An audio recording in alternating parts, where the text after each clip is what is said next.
We all dream of great deeds and high positions, away from the pettiness and humdrum of ordinary life. Yet, success is not occupying a lofty place or doing conspicuous work. It is being the best that is in you. Rattling around in too big a job is much worse than filling a small one to overflowing.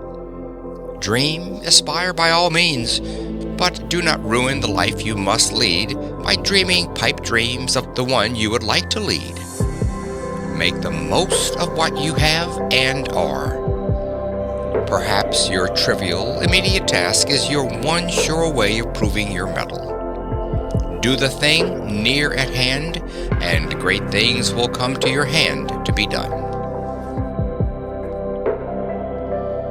If you can't be a pine on the top of the hill, be a scrub in the valley, but be the best little scrub by the side of the rill. Be a bush if you can't be a tree.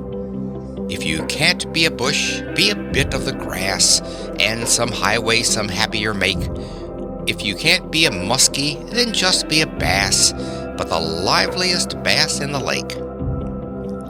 We can't all be captains, we've got to be crew. There's something for all of us here. There's big work to do, and there's lesser to do, and the task we must do is the near. If you can't be a highway, then just be a trail. If you can't be the sun, be a star. It isn't by size that you win or you fail. Be the best of whatever you are.